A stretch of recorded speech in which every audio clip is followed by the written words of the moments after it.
नमस्कार दोस्तों, INC TV पर आपका स्वागत है। मैं हूं भूपेंद्र नारायण सिंह। भारतीय इतिहास अनुसंधान परिषद यानी आईसीएचआर द्वारा आजादी के अमृत महोत्सव समारोह से देश के प्रथम प्रधानमंत्री पंडित जवाहरलाल नेहरू की तस्वीर हटाए जाने को लेकर पूरे देश में बवाल खड़ा हो गया है। कांग्रेस नेता श्री राहुल गांधी ने भारतीय इतिहास अनुसंधान परिषद यानी आईसीएचआर की ओर से आजादी के अमृत महोत्सव समारोह से देश के प्रथम प्रधानमंत्री पंडित जवाहरलाल नेहरू की तस्वीर हटाए जाने को लेकर कहा है कि देश के प्यारे पंडित नेहरू को लोगों के दिल से कैसे निकाला जा सकेगा। उन्होंने अपने फेसबुक पर पंडित नेहरू के जीवन से जुड़ी कई तस्वीरें साझा करते हुए कहा, देश के प्यारे पंडित नेहरू को लोगों के दिल से कैसे निकालोगे। कांग्रेस समेत कई अन्य दलों के नेताओं ने देश के प्रथम प्रधानमंत्री पंडित नेहरू की तस्वीर हटाए जाने को लेकर कड़ी आपत्ति जताई है।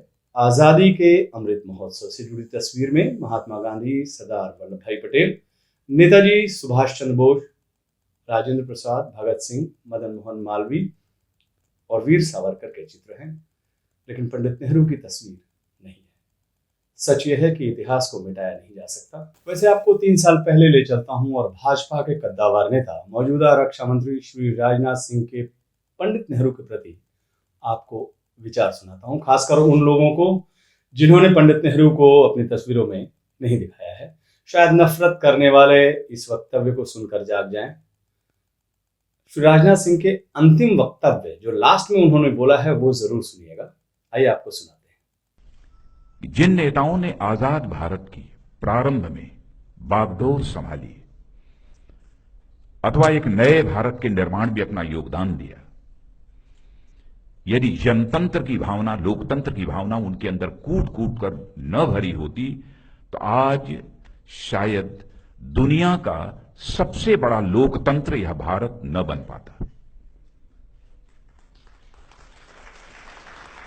यदि मैं पंडित जवाहरलाल नेहरू के संबंध में कहूं कि भारत में प्रजातंत्र की इमारत को मजबूत बनाने में अथक प्रयास करने वालों में प्रमुख नेता यदि कोई था तो उस नेता का नाम है पंडित जवाहरलाल नेहरू।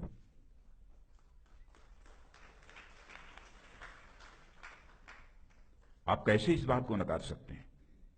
वयस्क मताधिकार पर आधारित जनतंत्र,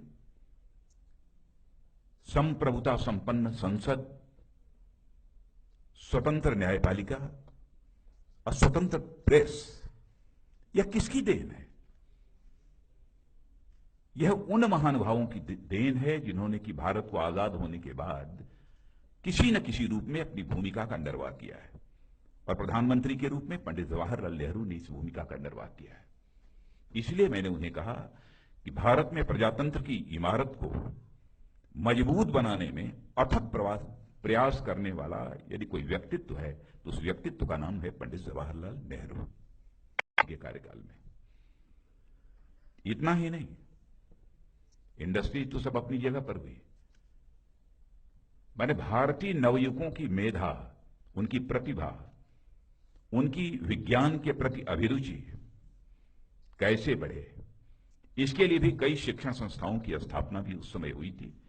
Indian institute of management, Indian institute of technology और इंडियन इंस्टीट्यूट ऑफ साइंस, कई ऐसी संस्थाओं की स्थापना हुई थी। पंडित जवाहरलाल नेहरू इस हकीकत को समझते थे कि भारत को ये दुनिया के विकसित देशों की कतार में लाकर हम खड़ा करना चाहते हैं तो जब तक विज्ञान और प्रौद्योगिकी यानी साइंस और टेक्नोलॉजी में भारत ऊंचाइयों को हम नहीं हासिल करेगा तब तक हम भारत को दुनिया की डेवलप्ड कंट्रीज की क्यू में खड़ा नहीं कर सकते। यह उनकी सोच थी। बच्चों के अंदर वैज्ञानिक अभिरुचि बढ़नी चाहिए, इस पर पंडित जवाहरलाल नेहरू का एक विशेष आग्रह था। और बच्चों का यहां तक सवाल है, उनके जन्म दिवस को ही एक बाल दिवस के रूप में मनाते हैं। हम जानते हैं कि वो मानकर चलते थे कि देश का भविष्य यदि कोई है तो आज का हमारा ये बच्चा, बालक, यही देश का भविष्य है। इसकी योग्यता, प्रतिभा, क्षमता में यदि विकास होगा तो भारत इस देश की योग्यता, प्रतिभा और क्षमता में विकास होगा। यह उनकी सोच थी पंडित जवाहरलाल नेहरू की। अद्भुत व्यक्तित्व के धनी थे, और मैंने कहीं पर पढ़ा था, मुझे आज भी याद है, जब मैं छोटा था, वैसे जब उनकी मृत्यु हुई थी तो हमारी आयु लगभग 13 वर्ष की थी। लेकिन जब हम लोग प्राइमरी स्कूल में पढ़ते थे तब भी उनके व्यक्तित्व, कर्तृत्व के बारे में बराबर अध्यापकों के माध्यम से, अपने परिवार के सदस्यों के माध्यम से सुनने को हम लोगों को बराबर मिलता था पंडित जी के बारे में, कैसा व्यक्तित्व। लेकिन मुझे याद है जब उनका स्वर्गवास हुआ था, देहावसान हुआ था, केवल भारत के समाचार पत्रों में ही उनके बारे में बहुत कुछ लिखा गया हो ऐसा नहीं था, बल्कि मैं कह सकता हूं कि दुनिया के जो ताकतवर देश माने जाते हैं, जो विकसित देश उस समय माने जाते थे, वहां के समाचार पत्रों ने प्रमुखता से पंडित जवाहरलाल नेहरू के व्यक्तित्व के बारे में लिखा था और उसकी भूरी भूरी उन्होंने प्रशंसा की थी। अंतर्राष्ट्रीय स्तर का यह एक व्यक्तित्व था पंडित जवाहरलाल नेहरू का। शायद बहुत सारे लोगों को जानकारी है अथवा नहीं है, मैं नहीं कह सकता हूं, लेकिन मुझे याद है कि एक बार जब स्वेज नहर को लेकर एक विवाद खड़ा हुआ था, अरब देशों और इजराइल के बीच जब संघर्ष हुआ था, तो उस समय अरब देशों का भी पश्चिमी देशों के ऊपर, माने अमेरिका वगैरह के ऊपर भी कोई बहुत विश्वास नहीं रह गया था। कौन हस्तक्षेप करे, कौन मध्यस्थ की भूमिका निभाए ताकि यह संघर्ष अरब देशों और इजराइल के बीच यह समाप्त हो जाए। हो तो नहीं पाया था, लेकिन नाम यदि उस समय के राष्ट्रपति आइजनहावर ने यदि सोचा था किसी का, तो पंडित जवाहरलाल नेहरू का नाम सोचा था। माने इस अंतर्राष्ट्रीय स्तर का ऐसा एक व्यक्तित्व पंडित जवाहरलाल नेहरू का।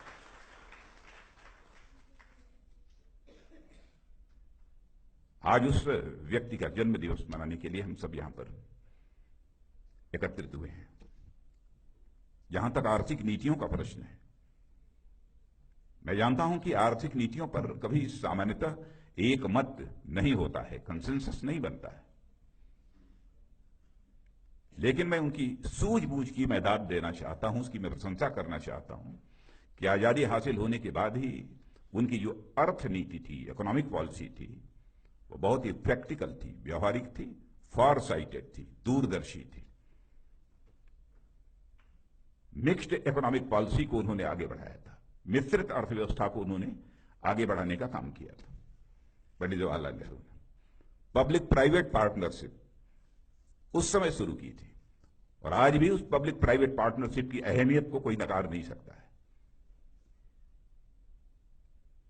माने आर्थिक क्षेत्र में भी एक अपनी सोच थी उनकी, एक ऐसा व्यक्तित्व था। और उस समय सारी दुनिया जबकि दो ध्रुवों में, रूस और अमेरिका, बटी हुई थी, बाईपोलर पॉलिटी पूरे वर्ल्ड की थी, इंटरनेशनल पॉलिटी जो बाईपोलर थी, कुछ देश रूस के साथ थे, कुछ देश अमेरिका के साथ थे। यह साहस करना कि नहीं, न रूस के साथ न अमेरिका के साथ, हम किसी के साथ अलाइंड नहीं होंगे, किसी के साथ हम जुड़कर नहीं चलेंगे, बल्कि नॉन अलाइंड मूवमेंट, निर्गुट आंदोलन यदि चलाने का काम यदि किसी ने किया था तो पंडित जवाहरलाल नेहरू ने किया था। यह साहस का परिचय उन्होंने दिया,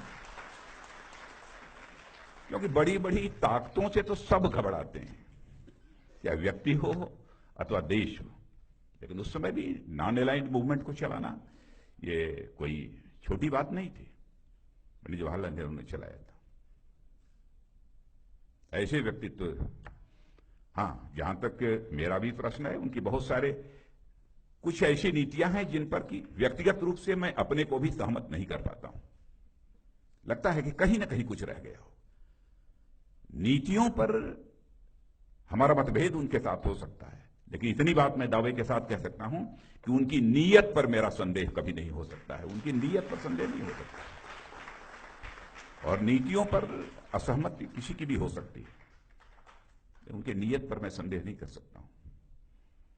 और हमारे जैसा व्यक्तित्व जो पंडित जवाहरलाल नेहरू को देखता है, तो मैं सच बताऊं, बहुत सारी नीतियों से असहमति होने के बावजूद मैं पंडित जवाहरलाल नेहरू को राजनीतिक आईने में नहीं देख पाता हूं, नहीं देखता हूं। यदि मैं पंडित जवाहरलाल नेहरू को देखता हूं तो राष्ट्रीय आईने में मैं देखता हूं पंडित जवाहरलाल नेहरू को, राष्ट्रीय आईने में देखता हूं, और देखना भी चाहिए। भारत के वो पहले प्रधानमंत्री थे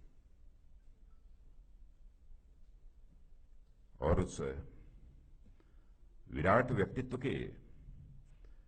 का जन्मदिन मनाने के लिए हम सब एकत्रित हुए हैं। मैं तो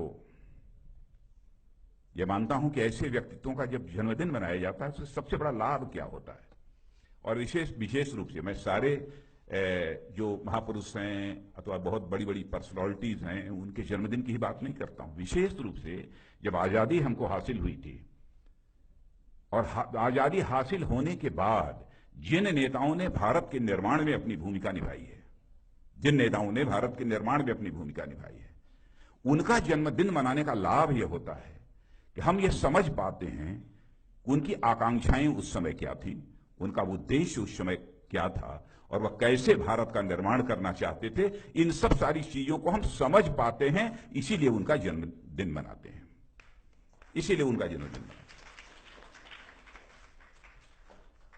आज इस पंडित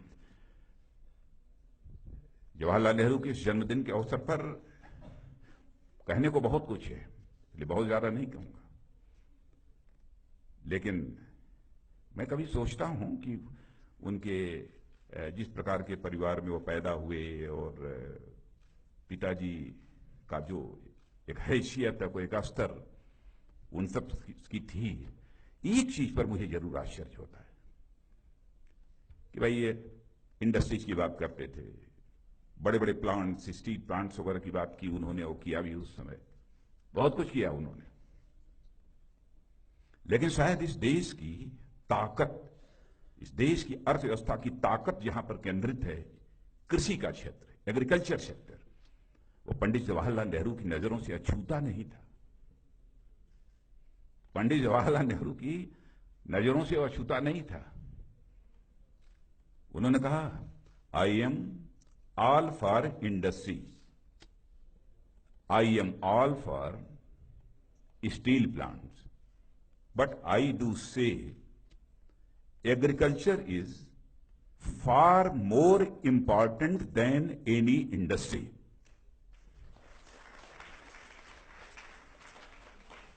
एग्रीकल्चर को भी अपनी नजरों से उन्होंने ओझल नहीं होने दिया।